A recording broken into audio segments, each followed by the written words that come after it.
Welcome to this wonderful platform. If it is your first time of stopping by or coming across this channel for the first time, you are welcome. Please, if you like what you see here, after watching, subscribe, put on your notification bell. It's very, very important because it's going to help you to know when I upload a new video. In this channel, I present to you news on daily basis on what is happening in the whole world, especially in Nigeria and in Biafra land. Yes, I'm Mother Biafra. I bring to you Biafra news.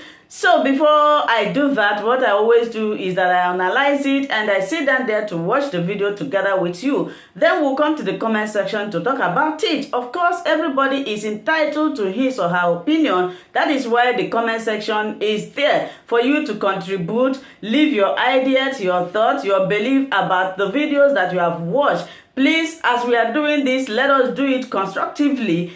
As we hop into today's video, remain blessed. I appreciate all of you. I appreciate your massive support in this channel as we watch. In the whole scheme of things, as things goes on, because we won't forget, just like the Biafrans, we won't forget the role Kenya played in extraordinary rendition of Mazi Nnamdi Kanu. So I was reading here today, and they said they are going to declare state of emergency in Anambra. Just a few days ago, David Hundeyi came out and he said, and he released the report, a detailed investigative report of the origin of Boko Haram in Nigeria, how terrorism is being funded, those indicted, those who confiscated their properties because they were found guilty of sponsoring terrorism, and they are based in northern Nigeria. They are the people with the president. They are the people with the governors. They are there. We have evidences of all things we've been told. Today, Niger State, over 500 communities. Close your eyes and think about something. Think about this for a second. Let's say you are from Ogun State. Yeah? Ogun State has 230, I think it's about 234 thereabout political wards. That means the entire 20 local governments in Ogun State, yeah, put it at maybe 1,000 communities. Now imagine if they say 500 of those communities are no longer under Ogun State. They are now being controlled by bandits, by terrorists. And people in those communities, those they have not killed, are now paying taxes to them right now in Nigeria. That is Niger State. That is where Abdul Salami Abubakar come from. That is where Babangida come from. Niger State. 500 communities now no longer under Nigeria. They are now being controlled by terrorists. But there is no state of emergency there. Zamfara State, more than 2/3 of their local government areas there are now being controlled by bandits, by terrorists who are daily kidnapping and killing and killing and killing. Many of those places are no go area anymore. There is no state of emergency there. Southern Kaduna, where hundreds of thousands of people have been killed, displaced, maimed, there is no state of emergency there. Sokoto State, that is the capital of the ISWAP, there is no state of emergency there. But Igbo land, where I told you that if you continue to believe the story and the narrative of unknown gunmen being IPOB member, you are playing into their hands. Yes, IPOB are they are always with the constant messages of if you try this, we will do that. If you don't do this, we will do that, and the rest of that. But they have never been caught or seen to attack anybody. When this whole attack started, when these attacks started increasing and all of that in Igbo land, especially when the inroad of Opuzodinjo into the heartland of Igbo land into the heart of Igbo land, Imo State. So which opened doors for the APC, Egbekegbe, to further entrench their terrorism, just entrench it and further, right? From that moment, they created their unknown gunmen. Something crazy happened yesterday, right? There was a gunshot, on Onitsha Road, where they also in Imo State. Unknown gunmen attacking a place. Then police responded. And they went after them. They started shooting. That was what we heard yesterday afternoon. Police and unknown gunmen are shooting. So one of the unknown gunmen was shot down. Guess what? When they got closer and they opened his, they removed his hood. Guess who they saw? A DSS member, a DSS official coming back from Anambra to Owerri. Coming back to, who went on operation in Anambra, unsanctioned operation in Anambra, and get caught up on that road to Owerri. Unknown gunmen. So when their media wanted to report it, do you know what they said? They said, oh, police mistakenly killed a DSS official. And it was an execution style. You know what I mean? Like, gunshot. And they said the guy received 4 gunshot wound. That means he received 4 shots. And they said it was a mistake. I have told you many times, there are things that don't make sense, okay? If they tell you that those who are killing people, for example, look at Dr. Chike Akunyili, the husband of Professor Dora Akunyili. The man is a doctor, right? In fact, he was a philanthropist. Somebody that actually supports Biafra. Now, there is no record of anything or anywhere is being against or working against IPOB. Those who are working publicly against IPOB are still flexing and working about because they know nothing will happen to them. But since this is the season of politics, where dog eats dogs, and then innocent chicken that strays will also be fed to these hungry dogs, right? When you look at it, what proof or what gain would killing Chike Akunyili be for Biafran struggle? Ask yourselves, like, what is the connection? Was he one of those who established Ebube Lizard to go after ESN and their family members, their friends, to start killing them? Is he one of those who organized that? Of course not. Is he one of those who came together to proscribe IPOB as a terrorist organization and continue to call them terrorist organization in Igbo land? Of course not.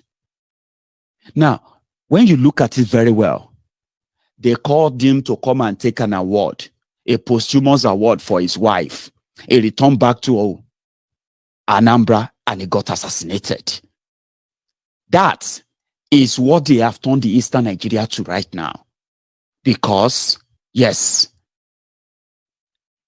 when everything comes down, when everything goes down, yeah, Bokwari will have them there to handle things for him, whereby as long as they get paid, it doesn't matter whose blood. And that is why they have started what they called Operation Golden Dawn. And this evening, Malamu threatened that they were going to declare state of emergency in Anambra because of the killings going on in Eastern Nigeria.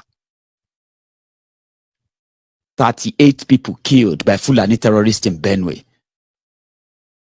More than 189 people killed in Southern Kaduna in just about 5 days alone, just last week. All those killings don't matter to them. You know why? Because they are killings orchestrated by them, right? Anambra is boiling. Igbo land is boiling because that's what they want it to be. But what about this? When we talk about NASCO, those who have made the northern Nigeria completely ungovernable and totally out of the control of Nigeria as we speak, those people are walking about and unpunished, right? While they are declaring war on eastern Nigeria. They have moved artillery down there now. They said it is Operation Golden Dawn, and they are going after IPOB and ESN. Innocent people. They'll be going into their homes and all of that. But guess what? The terrorists who brought terrorists upon Nigeria, they are walking free. Let me take a break with this expose. You have been hearing about David.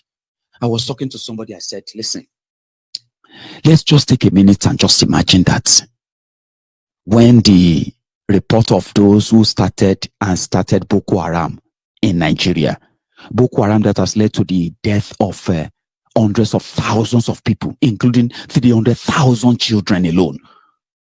Those who made that happen, and the families of the victims, especially in northern Nigeria, they are calm after the news came out. They are calm. You know why? Because they are religious leaders. The terrorists who they call their clerics, are the sponsor of terrorism, and they have been mentioned. They dare not come out and fight. But imagine it for a minute. Let's say they say a Nonso motor. You see this Nonso motor from the east. Let's say when the report came and they said the people who have been sponsoring Boko Haram, the people who have been sponsoring terrorism, in the last 12 years, they are Igbo people, and they mention their names and they mention everything. What do you think will be going on right now in northern Nigeria? Or they say, look at this report. So the people who have been sponsoring terrorism in Nigeria, so they have been Yoruba people. So they have been the ones using the money to buy weapons. And we have been thinking it's the full. What do you think will be going on in northern Nigeria right now? But since this news broke, since it broke, it has been the silence of, it's like the quietness of the graveyard. But we're not going to make it go away. They want you to call Nnamdi Kanu a criminal. They want you to call Oluye Sunday a criminal for committing no crime, for doing nothing. Why the real criminals are being celebrated. David. Security analyst Sheyi. Okay, we had Sheyi earlier on. Now, David, you traced the origins of Boko Haram. For those that have not read your book and are very interested in the origin of Boko Haram, please, can you concisely detail it for us? Right. So the story that is typically told starts with a man called Muhammad Yusuf, who apparently is a charismatic Islamic preacher, a Salafi preacher, who gathers a following in the mid to late noughties. And then eventually his followers stage an uprising against the police, against the Nigerian state, and then they're massacred, they're arrested, he's shot dead, and then his deputy, Abubakar Shekau, takes over. And to all intents and purposes, that's what we know as Boko Haram. That's where what we know as Boko Haram starts. In reality, that's like starting a story in the middle of the book. The beginning of the story actually starts in the 1970s, and I traced this in the article. So it starts with the activities of a man called Abubakar Mahmoud Gumi, who was an Islamic scholar who used funding, training, and material support from Saudi Arabia to effectively set up a Wahhabi stroke Salafi Islamic movement in Nigeria. Bear in mind that up until that point, the type of Islam practiced in Nigeria and the way it was practiced was relatively benign. So it was a sort of like, it was a Sufi brand of Islam. The Sufi, two major Sufi brotherhoods existed, the Qadriya Brotherhood and the Tijaniya Brotherhood. Now, this Islamic scholar, Sheikh Mahmoud Gumi, introduced this new thing, this thing called Salafism, which was fueled by the Wahhabi ideology that was exported by Saudi Arabia at that time, and which they still do to date. And to all intents and purposes, that became the ideological background for what will later become a group known as the Izala movement. Now, Sheikh Abubakar Gumi at the time, that's not the Sheikh Gumi we know, that's Sheikh Gumi's father, Sheikh Abubakar Mahmoud Gumi, was a scholar and a teacher who had this very strict sort of Sunni understanding of the Quran. When his friend Ahmadu Bello died and he was looking for a new benefactor, he turned to the Saudis, and the Saudis were only too happy to flood into Nigeria with their ideology and their money and their training and whatnot. And so the Izala movement grew out of this Saudi indoctrination in the 1970s. Eventually, the group was officially formulated by one of Sheikh Abubakar Gumi's followers, Sheikh Idris, and to all intents and purposes, that was the start of what we now know as the Izala movement, also known as Jibwis. Now, over the next few decades, Jibwis would rise in its influence across northern Nigeria. It will become a strong political force. In many parts of northern Nigeria, it will become practically impossible to obtain any kind of significant power or position without identifying with the Izala movement or being approved by it, right? So now, in the early noughties, right, there's a fellow known as he's an Islamic preacher in Katsina. His name is sorry, let me just get to this right. His name is Yakubu Kafanchan. He's also known as Yakubu Musa Hassan. He's also known as Yakubu Musa Katsina. Now, according to a document submitted by the Nigerian government to a UN Committee on Counterterrorism, and this document was submitted in 2006, this fellow, Yakubu Musa Kafanchan, aka Yakubu Musa Katsina, was arrested in 2002 by the Nigerian security agencies for trying to set up Taliban training camps in Nigeria and for trying to set up terror cells in Kano and in Katsina. This was as far back as 2002. And the same letter mentions someone else as an accomplice of his, a man called Haruna Shahu. Now, Haruna Shahu is described in that letter as an agent of an Islamist group called GSPC. And what he does for them is that he finances extremism by laundering money through his network of businesses which dealt in smuggled goods. And this was a letter that was sent by the Nigerian government itself, by Ambassador Aminu Wali at the time, under the Obasanjo government. This was sent to the UN. The Nigerian government itself wrote this, right? Yeah.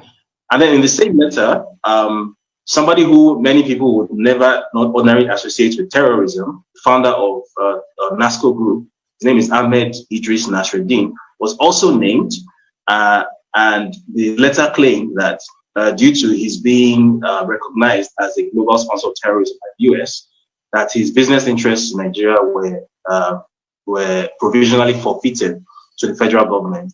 I went digging and I didn't really find any evidence that this actually took place.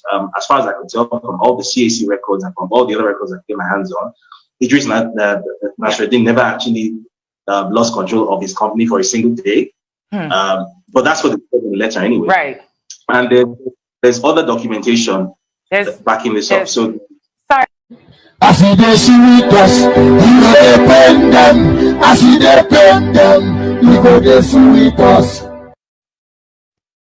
I'm talking about the truth that cannot be hidden. Abubakar Gumi, Sheikh Osama bin Gumi's father, was that cleric that followed Ahmadu Bello to Mecca and met the Saudis. And when he met the Saudis, they gave him money and he returned back to Nigeria. Ahmadu Bello died.